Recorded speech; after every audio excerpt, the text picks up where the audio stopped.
અમદાવાદ અને ગુજરાતના આંગણે 10મી જાન્યુઆરીથી ભારતનું સૌપ્રથમ એવું જાપાન સેન્ટર, હુલામણા નામે એને અમે જાપાન સેન્ટર કહીએ છીએ. એનું ફૂલ ફ્લેજ્ડ નેમ છે Japan information and study centre. એ કાયમી ધોરણે પ્રવૃત્ત થઈ રહ્યું છે. તેની ઘોષણા કરતાં મને અહીંયા ખૂબ આનંદ છે.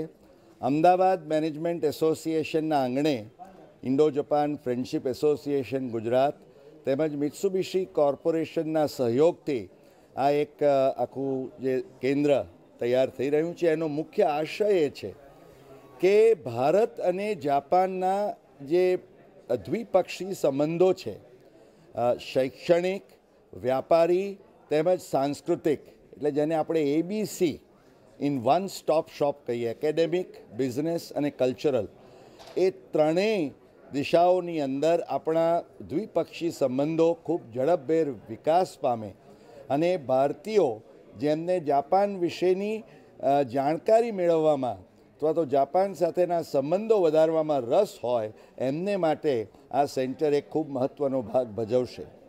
તેની સાથે આ centre will become a meeting point for all Japanese અહીંયા અમદાવાદ અને ગુજરાતમાં જે હોય તેમજ ભારતની મુલાકાતે જે આવતા હોય અને એમને જુદા જુદા ક્ષેત્રો સાથે સંકળાયેલા હોય, એ લોકો સંવાદ સાધવા માગતા હોય એમને માટે પણ આ કેન્દ્ર એક it will be an excellent platform of communication.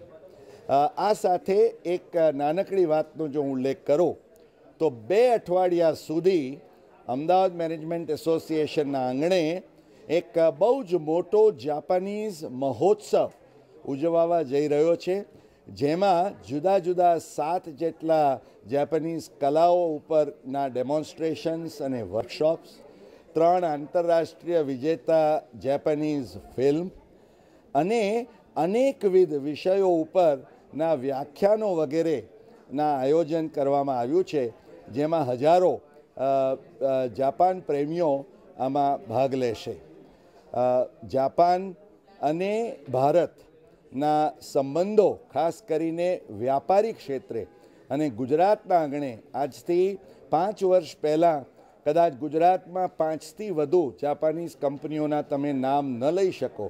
આજે 50 જેટલી જાપાનીઝ કંપનીઓ એમનો ઓલરેડી સેટઅપ ગુજરાતમાં કરી ચૂકી છે અને જાપાનીઝ એમ્બેસેડર અને કોન્સ્યુલેટના પ્રમાણે કદાચ બીજા 1 કે 2 વર્ષની અંદર આટલી જ બીજી 50 કંપનીઓ પણ અહીંયા સ્થપાનાર છે. એ સંદર્ભમાં હું માનું છું કે આ Japan information and study centre ખૂબ જ ઉપયોગી થશે. સૌ કોઈ જાપાન પ્રેમીઓને મારી અપીલ છે કે આ દિવસો દરમિયાન 10મીથી 23 જાન્યુઆરી દરમિયાન આ સેન્ટરની મુલાકાત લેશો અને જાપાનના ભાતીગળ વિષયો, જાપાનીઝ સંસ્કૃતિ, કલા, જાપાનીઝ ભાષા, જાપાનીઝ વ્યાપાર, ઉદ્યોગ, વ્યવસાય, management, martial arts, performing arts, આ બધા અંગેની ખૂબ સુંદર માહિતી, માર્ગદર્શન અને અભ્યાસ માટેની સુવિધાઓને આપ પ્રત્યક્ષ નિહાળશો તો આપને ખૂબ આનંદ થશે. Japan foundation, Japan international cooperation agency, એ લોકો બધાએ જેના આ જાપાન સેન્ટર વિશે જે કંઈ જાણ્યું, જોયું, સાંભળ્યું, એ લોકો સૌ they are all unanimously in one voice, and that is કે શૈક્ષણિક અને not just us, અનેક ઋતુઓમાં જવાનો મને જે અવસર મળ્યો કે મારી ફોટોગ્રાફીનો શોખ એને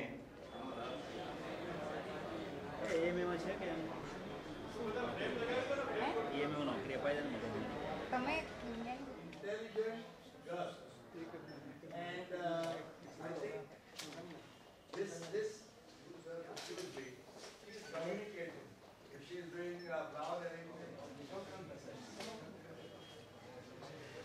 so we are very happy at your service. So there is so much of similarity.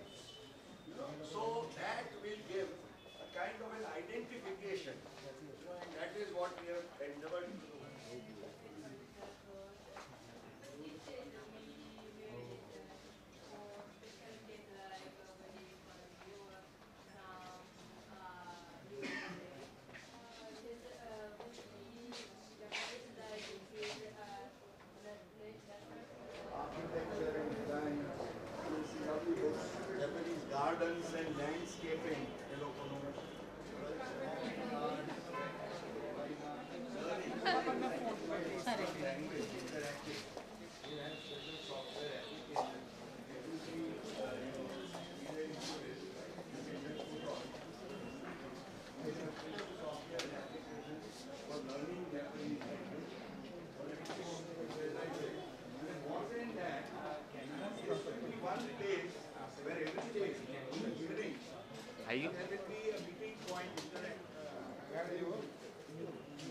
Japanese siya, Sony